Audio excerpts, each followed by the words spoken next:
Good evening and welcome back to the latest edition of Fourscore Speaker Series.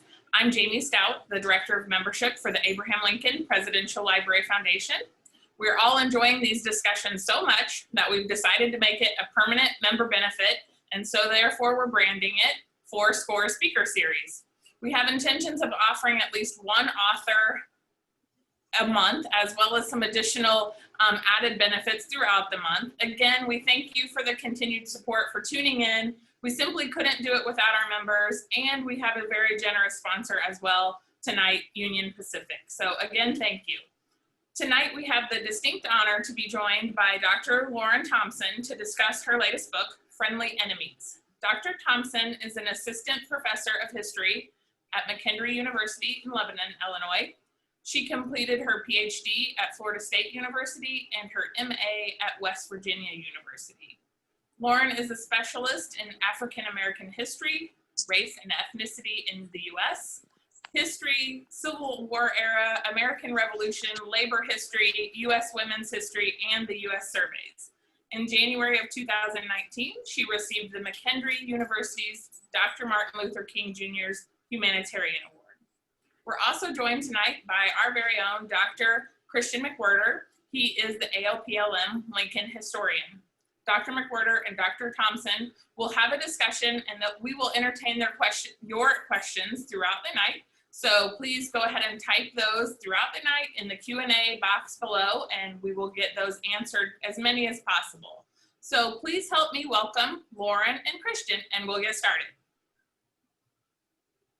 Well, hello, everybody. Thank you, Jamie, for that introduction. I had forgotten that we had branded the series. I remember we talked about that, and then I had 800 other things happen and forgot about it. So yeah, that's cool. We're a series now, the Fourscore series. So I'm delighted to be a part of it. I have really enjoyed doing these, and so I hope all of you who are watching have enjoyed them too. This has been really fun for me, and one of the really fun aspects of it has been getting to invite in historians who are doing, cutting edge work, doing the newest books, and inviting people too that I, some of whom I know. And Lauren and I didn't go to grad school together, but we sort of came up at the same time. We have a lot of mutual friends, and so we certainly got to know each other. And so I'm really delighted tonight to be talking to Lauren Thompson. Lauren's book, as Jamie mentioned, here it is Friendly Enemies, Soldier Fraternization Throughout the American Civil War. And I think probably before we get into any discussion, let's start by, Lauren, if you could just say a few things about the concept of fraternization, kind of base, what's the book about? Because it's one of those subjects that strikes you as being, if you read about the Civil War at all, it's something you run into all the time, but no one's ever really looked at it as a thing in and of itself. And so it's a cool topic that way. So yeah, if you could just kind of give a basic kind of outline of what you were doing and what the subject's about, just to bring people up to speed, and then we can maybe delve in a little deeper to some aspects. So yeah, go ahead. Awesome. That sounds great. Thank you so much, Christian, for having me. And hello to all of you out there. I am really excited, and I'm excited to talk about this. And yes, that's a great place to start with the idea of fraternization, because soldiers don't call it that, actually. So in soldiers' letters and diaries, you do not see soldiers saying, "I fraternized today." Instead, they describe the action. So that made the research process a little tricky. And then also the term fraternization means many things. It could mean a private soldier fraternizing with a colonel, or it could mean a private soldier fraternizing with a civilian. But for the purpose of my book and for my study, what fraternization means is Union and Confederate soldiers who are on duty, right? So they're not captured, they are not in prison camps, they are not in field hospitals, they're on duty, and they are against orders, communicating, trading, talking, exchanging things, meeting in between the lines. So it's strictly prohibited. So it is the communication and exchanges and the interactions between enemy combatants in the middle of war. So it is men on equal footing. So they are going to make these choices. So that's kind of the fraternization in which I study. And actually, when I started researching, I thought it could go into many other places like, prison guards and prisoners and soldiers and civilians. But fraternization in this lens is actually so large that it was really what I focused on, and I found it so often that it was more than enough than I had to work with in order to, turn it into a book. Yeah, and like I said, it's a cool subject, and it's kind of one of these things we bump into a lot. So let's talk about that aspect of it. It's a subject that, like a lot of kind of cultural history topics, and I'm going to try not to talk about my own book too much today, but they overlap so much that I have all these questions about my own stuff I want to ask you about. But anyone who's ever studied the Civil War, or even seen a movie about the Civil War, or read a book about the Civil War, you see these stories to the extent that they're a cliche in Civil War, both historiography and fiction, right? That there's always the story about soldiers from both sides, and they're almost always soldiers too. They're usually not, sailors. They're almost always white, and we can talk about that too, because I know you have things to say about that. But just more narrowly, let's talk about that cliched story that we've all heard of the soldiers meeting on a river, and they trade tobacco, and maybe they say something that suggests that if it wasn't for all this politics, we'd be friends, we wouldn't be killing each other, right? The kind of cliched soldier fraternization story. Let's think about that, and then what did you find, and how do those two things relate to each other?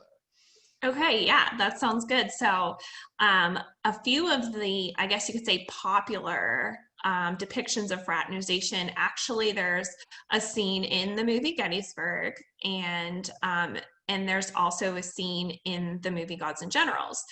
So those two very popular Civil War films, we see those instances. There's also a famous painting by Mort Kunstler that is called My Friend the Enemy, and it's a picture of two soldiers, enemy soldiers, trading coffee and tobacco on the Rappahannock River.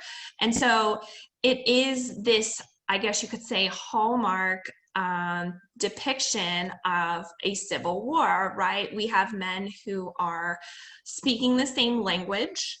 They look alike in their whiteness, right? They are of Judeo-Christian principles, and they all grew up in the antebellum era. And whether they are a farmer or a craftsman or an Irish immigrant or a German Methodist, right? They still are they still embody similar ideals. And so one of the things that I argue is that fraternization did happen because it could happen, right?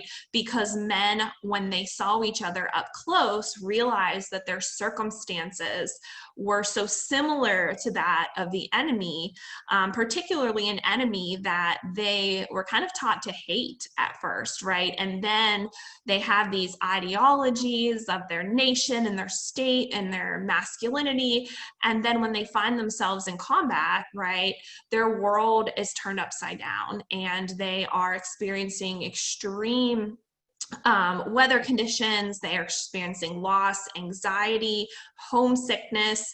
And when they see their enemy across from them, they're able to empathize, relate, and we see things come to the surface like humanity, civility, respectability, and a lot of those kind of commonalities aren't new to them as soldiers. They practiced these things as adolescents before they became soldiers, right? Whether it was a fraternal organization, or whether it was even something as simple as a tavern or someplace that they would go after work to air their grievances and, pat each other on the back and say, it's okay, like, we can live to fight another day. And that culture we see in Civil War camps, both on Union and Confederate sides.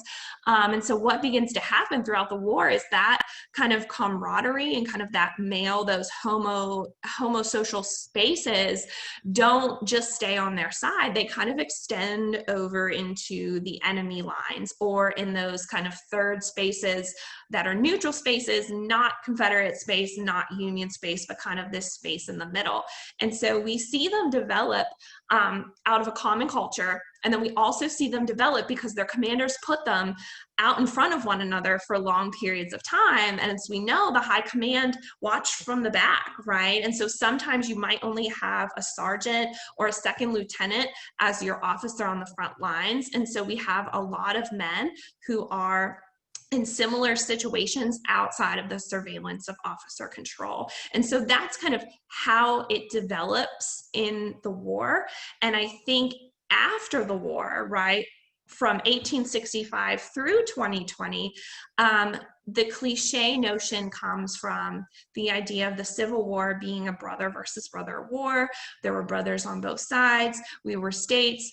The Confederate states left, but we welcomed them back in with relatively very little, penalty or punishment. And then we kind of all got along, and we can look back at it and say, like, yes, 620,000 of us died in this combat, but now we are stronger than ever. And it kind of leads into the 20th century wars where we kind of have more of a, I guess you could say, a unified male soldier. And so that kind of, I guess, I wouldn't say full romanticized version, but there are some elements in it kind of negate the seriousness of why we were at war, and kind of negate if we say, look, we were getting along during the war. Sometimes it downplays the true bloodshed, that our country was ripped apart and we had to reckon with this issue of slavery. And we did by going to war. But then it kind of puts almost like a whitewashed identity on the war when we talk about fraternization. And so I hope that answered your question, Christian, in terms of kind of like what, I guess you could say, is the cliche about it, but then also how it developed. Yeah, and let's talk later about, I think, memory, because there's some really interesting aspects of this with the way the Civil War gets remembered. Let's delve into the politics a little more, because like you said, that romanticized story, the subtext of those stories, or sometimes the outright text, is if it was up to these guys, they wouldn't be fighting. And sometimes that plays into rich man's war, poor man's fight narratives, which you see in the Civil War, or issues of, the old bumbling generation thesis that it's only, if it weren't for Northern and Southern politicians, so just because these guys are getting along in these, it's all about space, right? That's the other thing that's interesting about this topic. It's all about where they are, right? It's so, there's this one neutral space that these guys can carve out, contrary to orders, where they can fraternize with each other and recognize each other's humanity. Does that mean that they don't want to be fighting in the war, or that they, secretly wish that, try and do a little psychology here? If they're doing these things, what does that tell us about their motivation as soldiers? Okay, awesome. Yeah, that helps a lot. So that's one of the things I had to grapple with, because in soldiers' letters and diaries, they say, we had talks of peace and agreed that if it was up to us common soldiers in the ranks, we would send the politicians and the generals here and all go home. However, after those conversations were had, nobody deserted, right? And so nobody deserted, or nobody quit fighting, or nobody in the letters after these conversations, there weren't many changes in their letters, in the sense that, wow, I talked to a Confederate and he's like me, why am I fighting now? It doesn't have this earth-shattering kind of moment for the soldiers. And so what I had to look at when I realized that is, then why are men doing it? Like, what is it about? And what fraternization really is about is, it's about the individual himself, right? It's not so much about the enemy. It's not so much about this broader ideology surrounding why this man is in combat, but it's more about obtaining commodities and using their environment, and honestly their hard-nosed pragmatism to be able to gain commodities that they will need. Coffee, tobacco, they don't have access to depending on the side, and they're on picket duty and it's cold and it's night and they're tired and they want those commodities, right? And so they're basically going to say things, right, to make sure that this guy's not going to kill me when I do this, and kind of have this gentlemanly, kind of respectable conversation like, yeah, it's between you and me, right? Cool, great. Let's go back to our sides with our new treasures, right? Or getting newspapers to get information. And so it is definitely about survival and crafting the environment. And that's how soldiers are very savvy in order to do that, right? Because so little as a soldier they can control. And so a lot of these instances that happen, at first, when I started studying, it was like, oh, they're being so nice to their enemy by not killing them and exchanging these things. And then I realized it's not really about the enemy, it's about themselves, right? Because they want something. In order to get something, they're going to grease the wheels of sociability and say kind of these respectable things with a handshake in order to let that transaction transpire and then be able to return to their side safely. So I think it's more about, in a lot of cases, survival and getting something that you want in order to make your shift a little bit more manageable, and less about trying to, solve the problem of the Civil War on their own terms, especially because, like I said, after these conversations, men don't have this revelation, right? They go back and they keep up their duty. Well, and I think before we go on about maybe more of the ideas too, why don't we break down, because you touched on this a little bit too, give some examples, because you do a good job in the book of really categorizing what these interactions are like, and the different ways you kind of figure out some trends about the way these things play out. So why don't you give us a few examples of what a fraternization between the lines is? Okay, great. Yeah, there's several examples. Do you want me to talk about kind of where I see it too? In what campaigns? Sure, yeah, that's cool. Yeah. Okay, yeah, because that's kind of a good question, is when we look at fraternization, it depends on what's happening in the broader campaign, right? So if men are, for let's say example, on the Rappahannock River, in between the campaigns of Fredericksburg and Chancellorsville, right?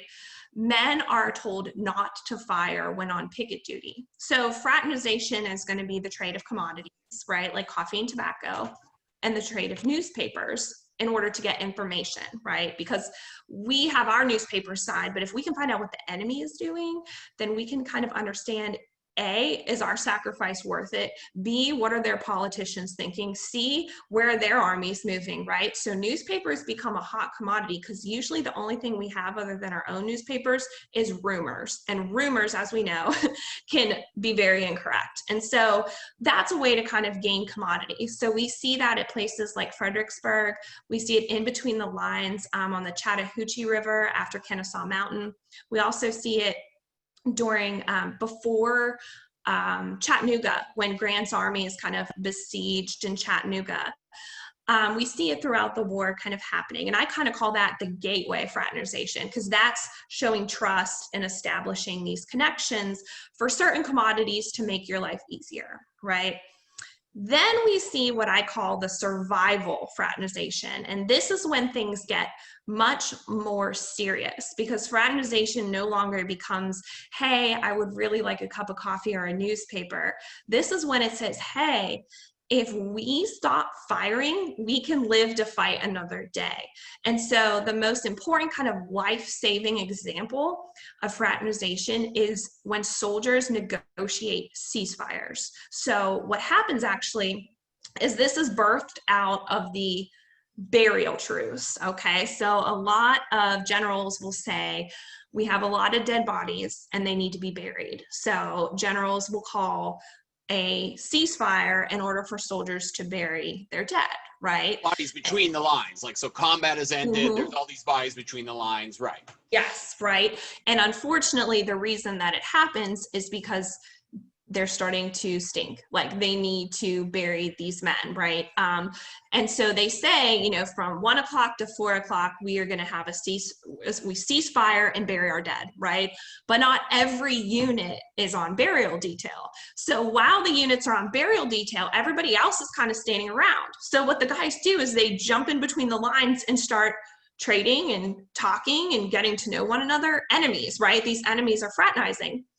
So what men start to develop, and we see this start at Vicksburg, and then it's going to happen at Atlanta, and then throughout the entire 10 months at Petersburg, is we are going to see men say, well, hey, we don't need to wait for the generals to start this, right? We can do it ourselves.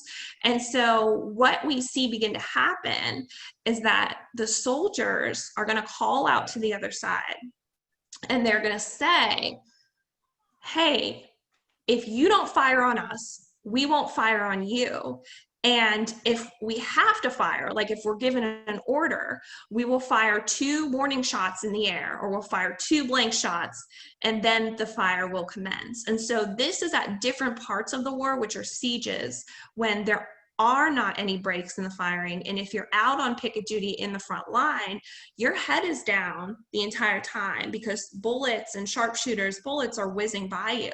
And so you can't relax, you can't sometimes even eat, right? You can't sleep. And so you're out there very anxious, and you realize if we use the enemy and say, hey, let's not fire on one another, that means that we could survive the day, right? Or put our guard down. And I know that seems counterproductive, right? Because if you're in a siege, you want your enemy to capitulate. However, we're using hindsight, right? To say, oh, it's June 29th in Vicksburg, right? You guys got 6 more days, hold out, right? They don't know that. So for them, if they're on a 24-hour duty in the front lines, right? All they're gonna say is, you know what? If I can take 3 of those hours and not be under a threat, so I can live to see tomorrow, then I'm going to do it. And I'm going to use my enemy to make that connection. And so that's when we see soldiers really use their environment and use one another in order to survive. And so that's when fraternization develops from like an exchange of getting things to make life easier to actually becoming a life-saving measure. And so that's something that I didn't anticipate finding. And then when I got to these parts where that's happening, I realized that soldiers time and time again are trying to be creative and finding ways to ultimately survive the day and live another day. But you wouldn't think that the place that they go to do that is the men that they're trying to kill and fight against. Yeah, and that's really interesting, and it answered one of the questions I had when I was reading the book, because there's another aspect of the literature on soldiers that emphasizes how much when we talked a little bit about this in the last conversation we have with Liz Varon, the kind of hard war aspect of these soldiers are, the war is getting more and more dehumanizing, and so why then would they still be, if they're slaughtering each other in the Overland campaign or something, why are they still doing this stuff? Well, it's there's this other motivation. But let's keep going a little bit on the practical side of things. We already had a question from one of the viewers on how these soldiers, what's the risk here? What would their punishments have been? And then, so let's answer that, and then maybe use that to transition to this tension that's always going on between the officers and the men over this issue. If you could talk about it more broadly too. Yeah, absolutely. That's such a great question, because one of the things that is the elephant in the room is this was illegal, right? And that's where it's interesting, because I got lucky with this topic in the sense that soldiers write about it, right? Soldiers aren't going to write home like, hey, I got drunk today in camp and I punched my bunkmate, right? Or they're not going to say like, hey, I was in trouble today because I refused to do duty. So there's certain things that are against orders that men aren't going to talk about. They'll call out other guys, but they're not going to talk about themselves. However, with fraternization, men have no problem writing home and saying, hey, listen to what I did today. And so because they're open about it, I could find out how often it happened. However, it still is illegal. And so there's a few things that the officers are going to do. So when officers the commanding officers, the high command, find out that fraternization is happening, right? What they're going to do is pass ordinances. And there's 2 articles of war. Article 56 and Article 57. And Article 56 says that you're relieving the enemy with victuals. Okay, so usually they're not doing food. It's usually coffee and tobacco, but that means trading commodities. The second one is even harsher, and it says it's having communication with the enemy. So that could be anything from talking, newspapers, negotiating ceasefires, right? That's kind of the umbrella term. And so after, these ordinances are passed, whenever the commanding officer of a regiment goes down with his men, he is supposed to inform them of that order. And so in order to check it, what we begin seeing is when men come back from picket duty, they are going to do inspection, right, and see what they have on them. If they have the Richmond Examiner and they're the 126 New York, how'd you get a Confederate paper, right? They're going to do these examinations. So obviously, soldiers are going to work around that by saying, okay, if we get coffee or tobacco, we smoke it, we drink it before we come back. If we read a paper, we destroy it before we come back. So that one's pretty easy to work around. However, you are going to have some officers, and this kind of leads into the second question, who are looking for a star, right? They want to get promoted too. So they're ready to not snitch, but they're ready to see something and take that soldier and bring him to a court martial. And so I found in the National Archives about 24 court martial cases for men who fraternize. So it is frowned upon, and it is an offense that will go to court martial. So what I found is that half of the court martials were over the exchange of newspapers. And I think that's because the newspaper is physical evidence, right? It's not a he said, they actually have the paper. So it probably happened more frequently, but they just didn't have the evidence to bring it to court martial. So about half of them were about newspapers, and the other half were about being in between the lines or talking. Of those 24 court martial cases, only about half of the people who were brought on charges were actually found guilty. Half of the men were acquitted. And the charges were usually like hard labor, punishment in front of the regiment, forfeiture of pay for 2 to 3 months. So they were kind of small charges in comparison to some of the other ones that we see for more egregious offenses. So that kind of made me question, if there's only 24 cases and I found 150 guys who did it, right? Yeah, it's super low, yeah. Yeah, I'm like, do they even care that these guys are fraternizing, right? But then on the flip side, I was kind of like, well, they are fraternizing and they're finding ways to get around it because, again, they're isolated from the main body. And another way people get around it, instead of talking, they'll write notes, put them around like a mini ball, and then chuck them over the line about what they want. And then they'll be able to negotiate ceasefires that way. So they're not physically meeting in between the lines. So basically, in a nutshell, there's ordinances against it. Officers of the day and inspections try to stop that from happening. We see Lee, we see Hooker, we see Grant, and we see Meade all pass ordinances against it. But in terms of how many men get brought up on charges, either men are really good at doing it and they get away with it, or officers have bigger fish to fry and hear about it, but don't really see it as something that is their kind of first thing that they want to go after. So that's kind of how, I guess, the policing of fraternization happens. To the second question about the officers, this is a great question because a lot of what I read in the soldiers who fraternize, they do complain about their officers. Some of them complain about their general commanders, right?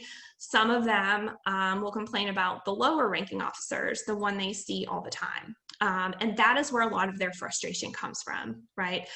They're told, hey, go to war, show your masculinity, your independence, your honor. And then they find out that they're listening to somebody either from their community or somebody who got promoted because his daddy is the mayor. And, they're, as you know, Christian, they're complaining that I can't believe I have to take orders from John, right? Because he got promoted for no reason. And this kind of frustration and competition of men who are on the same side and are on the same unit kind of rears its ugly head in how men react to being in the military mechanism.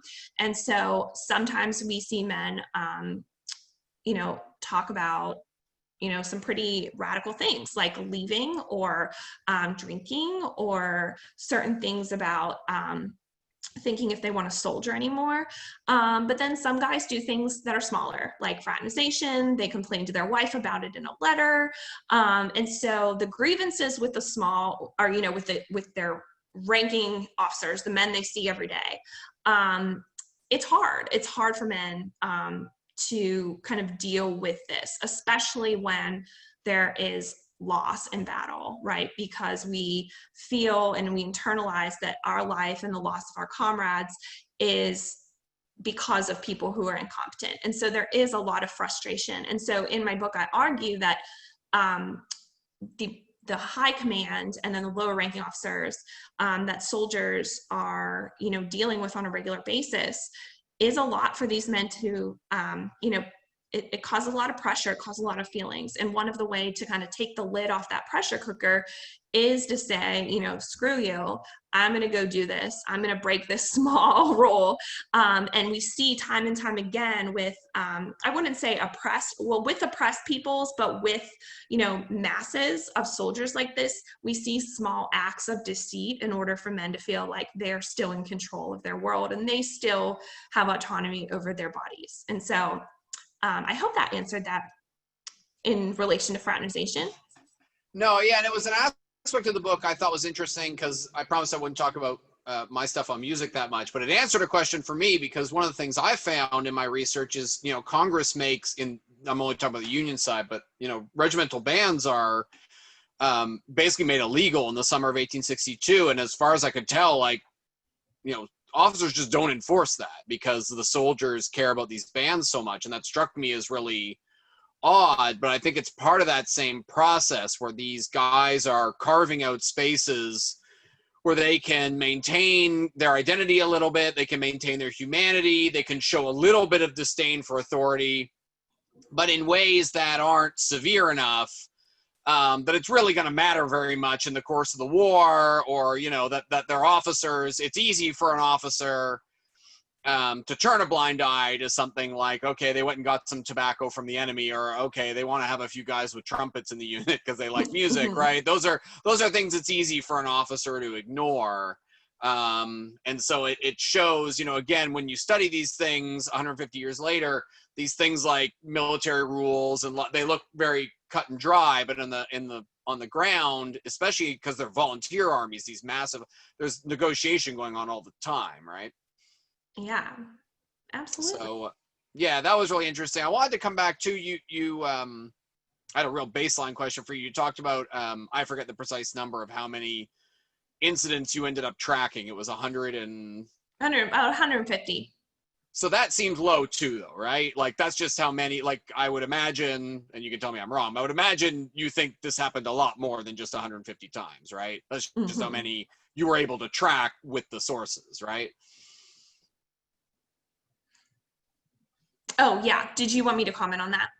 Yeah. How prevalent do you think this really was? Yeah, I guess is what I'm trying to get at. Yeah. Yeah. So I'd read about 300 to 350 soldiers' accounts. And so when I had 150 soldiers fraternized, some of them were multiple times at multiple campaigns.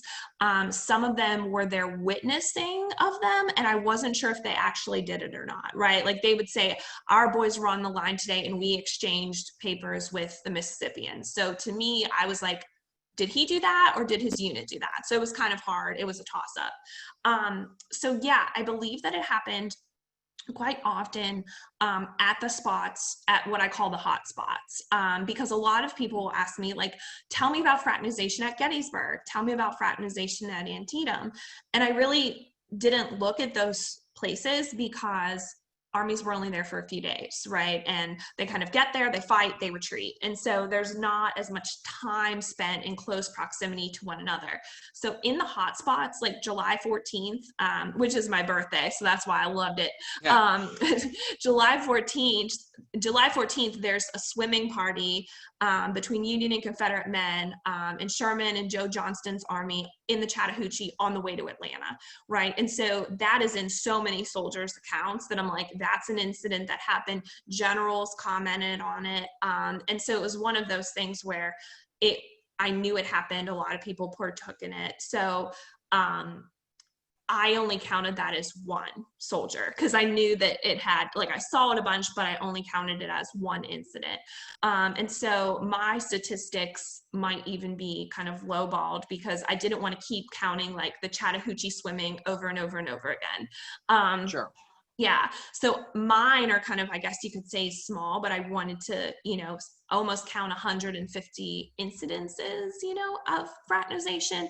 And so in the hot spots where we're in trenches, where we're in sieges, when we're on rivers during orders not to fire, I think it happens quite frequently. And I think that also because, as you know, Christian, all we have left are the diaries of soldiers that were preserved, made it to the archives, and then even were legible, right? Because, so this one time I opened up this soldier and he wrote all his letters in German. So that was wonderful, but I couldn't use it, And so with the written record that's left, to see how prevalent it was, I can only assume that for those soldiers who did not write about it in their letters or their diaries, that they either partook in it or witnessed it. And here's another kind of point. I know this isn't directly related to your question, but what's interesting is soldiers love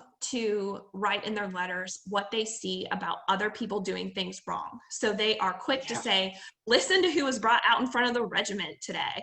Listen to who got in trouble last night for being drunk, right? They're very quick to say that, but I never came across an instance where somebody wrote a letter home and said, you'll never believe what so-and-so did today. He exchanged a newspaper with the enemy. They never saw it as wrong. So that's what makes me assume that it was happening very frequently, because it came in and out of letters like, the weather is good today, I'm hungry, send me socks, we fraternized, we're marching tomorrow, right? Like, it was just kind of like business as usual. So that's what made me think it happened a lot more, because it honestly was not something that soldiers, when they talked about, would spend a lot of attention to.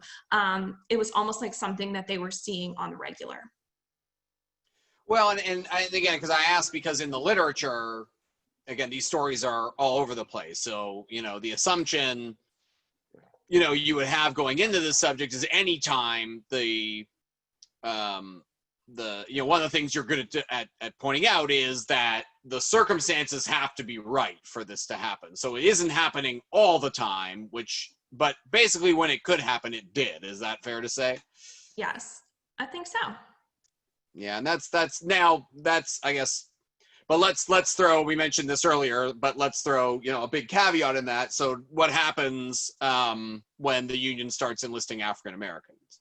Yeah, this is a super important topic because what we see is when USCTs begin joining their white comrades in Union armies, obviously in segregated units, but they are stationed alongside white units, is what a lot of Union soldiers will write in their diaries or letters is that they knew the USCTs were on picket duty today because the Confederates never ceased fired for them. In fact, they fired even more, right? So we can see that for Southern men to see former slaves, right, in uniform with guns as equals across the line from them, I think it was almost like the inevitable collapse of the Confederacy, right? And this new world order that was coming, right?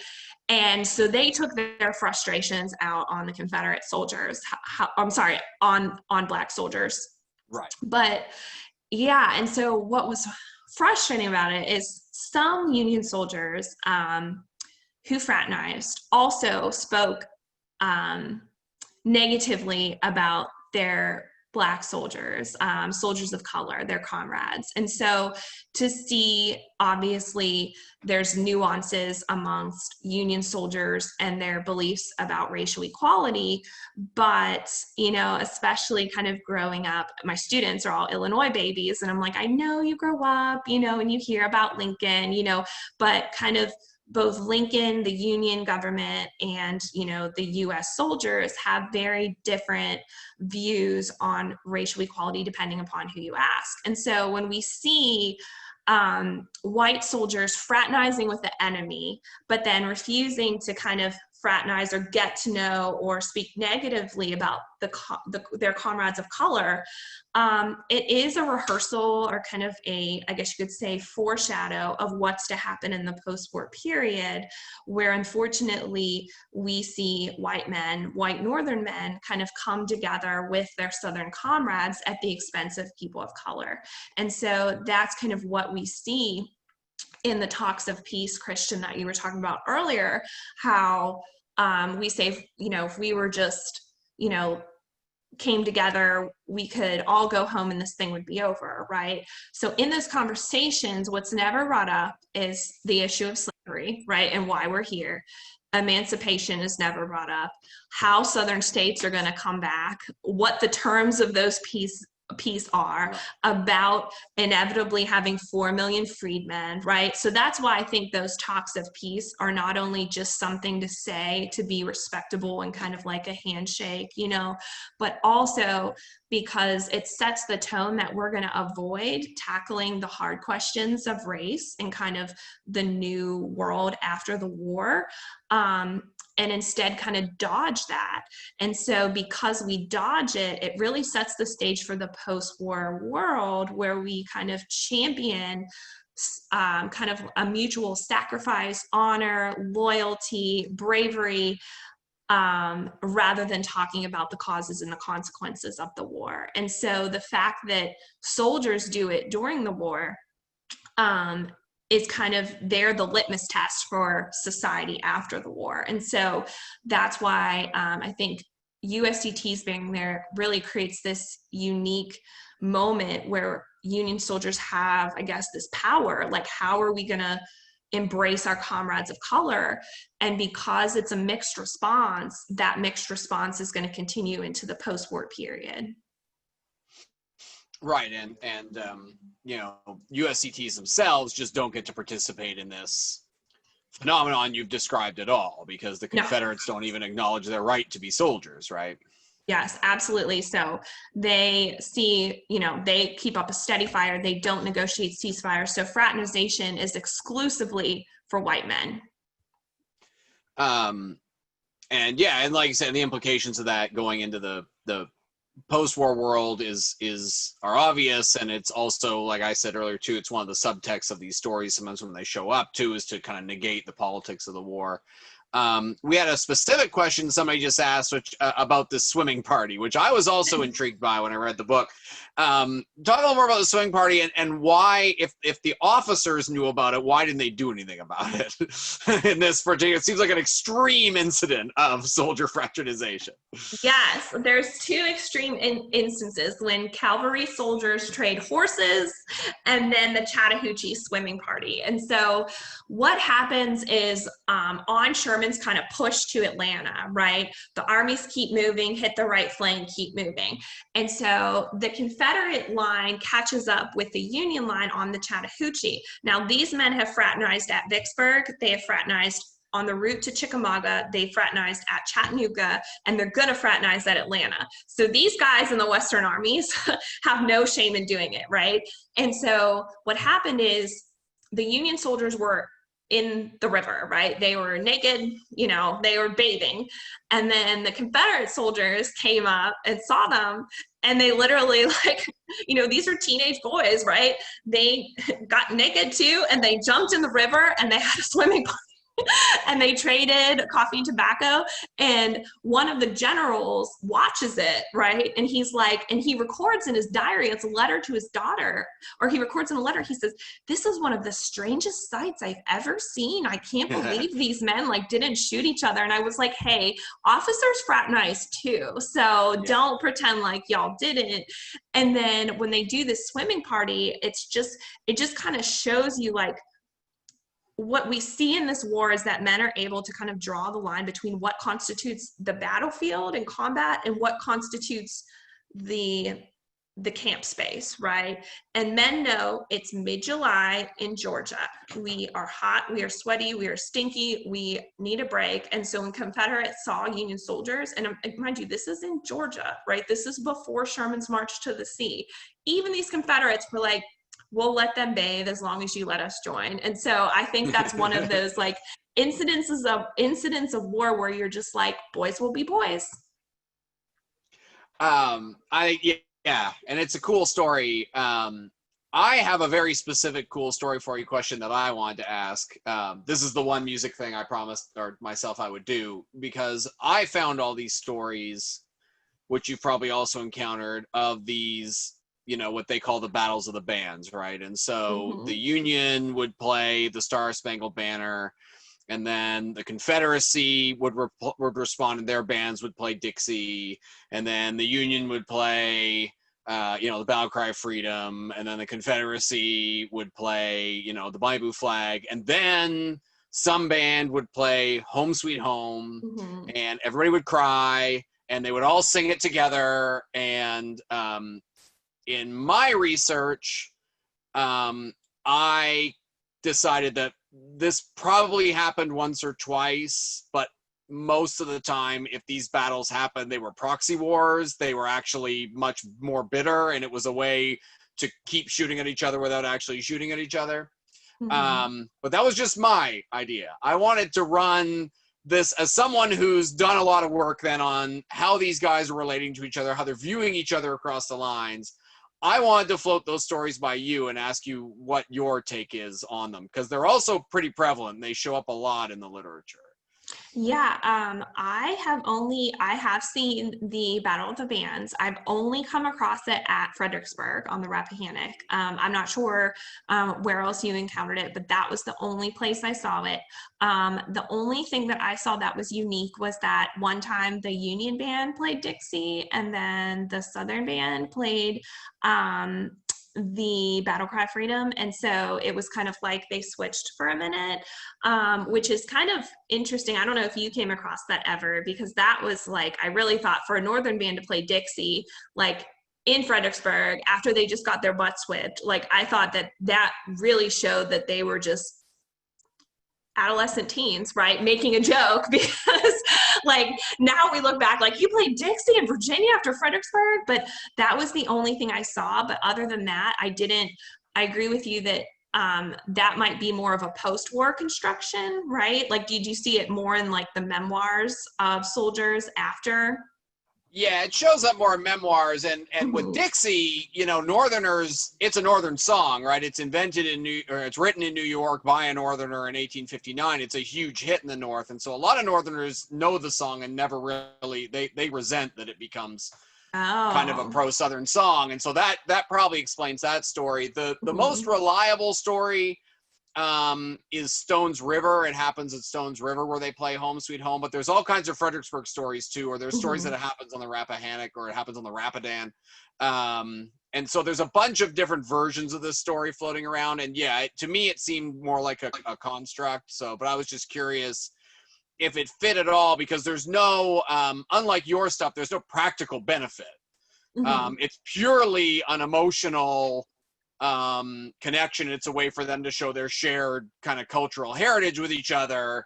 And, you know, the way you write about it, they're doing a little bit of that, but there's also a very practical reason. And so that's why I was curious about your take on it, and if it sounded likely to you, or if it sounded more like a, you know, maybe something that gets emphasized more by the veterans later. Yeah. And we had someone actually just put a button on that. This question just came in, that when you use the word fraternization, you know, that that does not necessarily imply that these are always friendly interactions. These are often transactional, right? Is that accurate, or is it both? Yeah, At the same time, I mean, yeah. Yeah, it can be both at the same time. Some are more friendly than others. Like obviously the swimming party was friendly, right?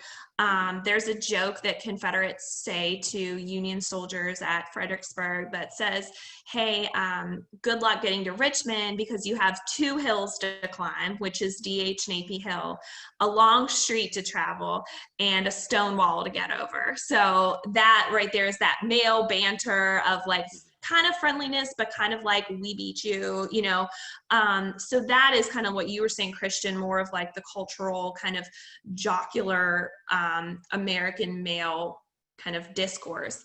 But I do think fraternization does become super transactional in the commodities, the newspapers, the ceasefires. And so, yeah, when I just started this project, I was always like, oh, they're so nice to one another. And then I realized like, they want something more. So they will be amicable for the trade to happen and not get shot or captured. But I think a lot of this is trying to be practical. So. Well, we've been talking a lot about the concepts behind the book, but when you mentioned those jokes too, I want, the part of the book that I like the most is the stories are really good in it, and these interactions the soldiers have when they start yelling out to each other and stuff like that really lived up to the cliche. I mean, these guys are cracking jokes at each other. They're calling each other Billy Yank. They're the guys who made the little boat. A lot of different instances, right, where they're making these little boats that they're sending across the river, which I had trouble with too, because I was like, well, wouldn't the current pull these boats away? Like, how elaborate are these boats? I think at one point you said officers like came and confiscated the little boats, and it's just like there's all this great stuff about the kind of the soldiers, the way they do this, and the kind of the way they're interacting with each other, how much ingenuity they're putting into it. Like, this is a big deal for these guys, right? Yeah, they are bored, right? They are excited by, and they call the boats the Monitor and the Merrimack. And they use the newspapers as sails. That's really like, it's kind of like entertainment. It's definitely, adolescent male, like, okay, we can build this boat. And then another example of that is like, one time somebody came down to picket duty and saw it happening. It was like, oh, we got to shut this down. And like, he went to shoot, like, I guess the Confederate, and then the Union soldier threatened to shoot him. And he was like, put your gun down or I'm going to shoot you. So he literally was like, I will shoot my own comrade if he disturbs this little system we have going. Right. There's so much going on in that interaction too, because that's about honor, but it's also about self-interest, and Right. Let me try to get in. We've had a couple questions more broadly just about soldiers in general. And I had a question about soldiers too, but I had one of our earliest questions we had was someone asked about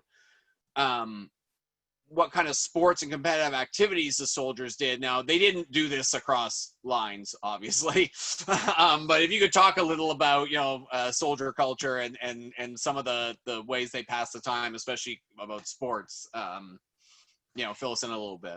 Yeah, actually, I did read Confederates commenting on watching Union soldiers play baseball and have snowball fights. So that's kind of interesting that you could see that they observe one another. So that obviously leads to fraternization because there's like a comfort level, right? So yeah, I've seen accounts of snowball fights in the winter, races, running races, arm wrestling, tons of gambling, right? Cards is a big one, right? So cards, and then baseball. So especially in the camp during, the winter encampments. Have you maybe some like small animal racing, things like that, before they ate it. But that's the majority of the sports I can think of. Can you think of any more, Christian? No, I know yeah, again, baseball's in its infancy, and you know, you got to be the word baseball. We have to remember. You know, I always say, because we get asked about baseball a lot too at the museum, and we had an exhibit about baseball a few years ago. You know, what we call baseball was really just coming into its own in the 1860s. So what they're playing isn't really, it's something, sometimes it's what we play, but it's a bunch of different kind of versions of baseball around. So that's pretty common, especially Union soldiers. You make a good point too about Confederates. I found that, again, I keep coming back to music, that's why, but I found that too, especially later in the war, as the Confederate armies get deprived. You talk about how they need food later in the war in the book, and that's what they're trading for, but they're also deprived of culture. Their bands don't exist anymore because they need they need more guys with guns. And yeah, they're not, they're not doing a lot of fun stuff in the trenches at Petersburg. And so they write about how, so I mean, this isn't really fraternization, but it's another way the lines are engaging with each other. They're writing home, or they're writing in their diaries, especially, what the Yankees are doing, because the Yankees have a little more, their rations are better, and they got more, they have a little more free time and a little more freedom. Yeah. I guess the one question I want, and I got one more thing I want to say after that to the audience too, but before, let me ask you one more question, since, this is a book on soldier culture, and what are some areas, because you've kind of you found a thing that, kind of needed to have somebody look into it and write about it. What are some other things with soldiers that you think have real potential for studies, moving forward? Yeah, that's a great question, because once you start reading soldiers' diaries, you really get attached to them. And unfortunately, one of the things that we do as humans, it's just human nature, is we tend to compartmentalize soldiers into dichotomies, right? So we're like, this was a brave soldier, this was a coward. Yeah. This guy was a conscript, this guy was a volunteer. This guy was somebody who was against slavery, this one was somebody who was pro-slavery, right? So in trying to understand soldiers, we have to break down those those dichotomies. And that's kind of what I did with this book. And when I started studying it, I was like, wow, there's so many other things that are out there. And I think a few topics people are already starting to explore, but it definitely is when soldiers come across their interactions with civilians and their interactions with non-combatants, especially women, and that's documented in the court-martial records quite frequently, right? Soldiers' extra, I guess you could say, curricular activities in terms of what they're doing on furlough or downtime. In fact, I live in St. Louis, and I found this one court-martial record of somebody went AWOL, and they found him in his uniform tending bar in a brothel, right? So obviously we're not going to write a book on that, but you can see that, like, soldiers' extramarital kind of things. One of the most interesting things I think I found while coming across a lot of soldiers is they're trying to keep their homes and their farms and their businesses operating. So they're always giving their women, or maybe their sons, their young teenage sons, advice on how to keep things going at home, because they know, I'm coming home, I want to return to this. And so seeing how, I guess you could say, these men are being masters of households from afar, right? I thought that was something that's really interesting. And then obviously looking at, I think there's a lot of micro histories that are left to look at, certain regiments, and studying the men in kind of what their world was before the war, how they saw the war, how they saw the war, and then after the war. I think I use the term soldiers loosely, but I really think there's so many different units that have exceptional circumstances based on, how they're mustered in, when they're mustered in, where they fight, things that might happen in their units, such as, who's their commander, if their commander's killed. I think there's a lot of studies in that. Can you think of any other ones, Christian? Well, sure. I mean, that's one of the cool things about soldiers is there's a lot of really good broad studies on Civil War soldiers, but I think there's, that soldiers wrote so much in the Civil War. They're just a great well of and they're not censored. Yeah, and they're not censored, right? That's one of the things that makes the Civil War, and everybody saved these letters, right? And so there's so many of them in repositories all over the place, like same with the Abraham Lincoln Presidential Library. We have tons of soldier letters. Yeah, to segue into the plug I wanted to make too, we have a mutual friend, Megan Bever, who's working on a book on alcohol in the Union armies, and or I think Civil War armies, not just the Union. But one of the reasons I brought her up is because if you're interested in these topics, if you're interested particularly in the way in soldier culture, Lauren and I and Megan and another scholar are going to be doing a roundtable as part of this year's conference on Illinois history. I mentioned how Lauren and I have kind of been in the same orbit for a while. One of the neat things is that we ended up working in Illinois together. So we decided to do this roundtable because of COVID. This year's conference in Illinois history is going to be digital. So if you don't live in Springfield or near Springfield, normally this conference is at the Abraham Lincoln Presidential Library. We're going to be doing it all via Zoom, and you can register online, and it's free this year. That's the other difference. So you can go to the Abraham Lincoln Presidential Library's website. You can open up the program. You can see if there's anything you're interested in. And then you can use that to register for the different sessions. So there's a lot of really cool stuff going on this year. Yeah, one of those things will be a discussion about this broader subject of what soldiers were up to and what kind of lives they were living. So I hope some of you will come watch us do that. And but with that plug out of the way, we are out of time. So I want to thank you for this, Lauren. This was a really fascinating conversation. We didn't get a lot of Lincoln in there, so I hope you all didn't mind out there that it was more Civil War than Lincoln. But I think it's a really interesting topic, and yeah, I had a lot of fun talking to you tonight, Lauren. Thank you so much for having me. Sure thing. So we'll throw to Jamie, and again, thanks everybody for tuning in. All right. Well, Lauren and Christian, thank you both so much for doing this again for us tonight for our members. I learned a lot. This is a topic I don't hear a lot about, and I know our members really appreciated it as well due to the questions that they had. So thanks a lot for the new insight. I want to encourage everybody out there to buy Lauren's book if you haven't already. She was very generous in providing a 50% discount code. We have posted that on our Facebook group. I'll also send that out to everybody in the follow-up email. If you haven't already done it, please buy the book. We encourage you to shop at your local bookstore or wherever books are sold. And again, if you enjoyed tonight's program, we encourage you to sign up for the next program. That's October 13th. The Fourscore and Speaker Series is going to be Harold Holzer.